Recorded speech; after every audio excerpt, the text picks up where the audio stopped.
I was gonna say I mean, I think I will say that I left before Less Than Jake just because I have seen Less Than Jake so many times that I am a huge I play bass.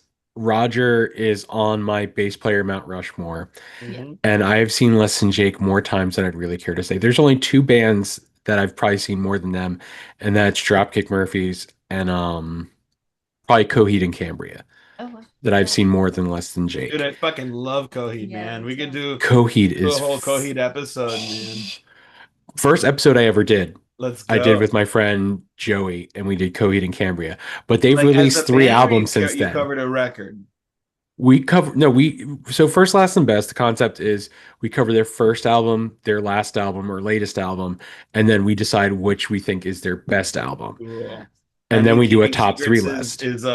is In Keeping Secrets was my best album, and which yeah. really makes me kind of sad because they have put out so much great Yeah, music since okay. then. But But In Keeping fuck, man. Secrets is from front to back Front to one of back, the I agree. single greatest albums ever. I think So it's a beautiful piece of work. I think it's like such I could not agree more, man. It's like it also has that like wonderful simplicity of like it's the most like in earnest we're trying shit out for the first time kind yeah, of thing where you don't overplay, where you don't overwrite, where you also aren't no. trying on purpose to like hold it back so you can get on the radio.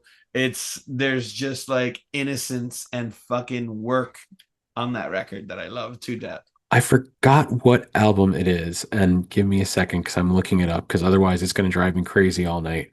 But it was where did Coheed and Cambria? I'm looking on their Spotify because this is what I do with my life.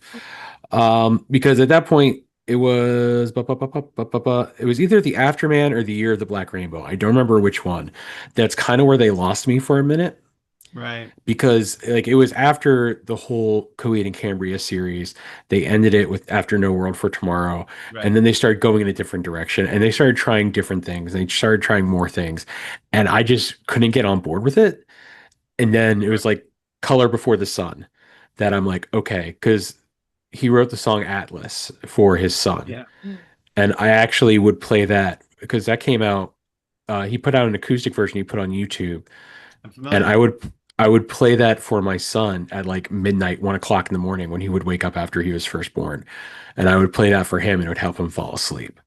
So that's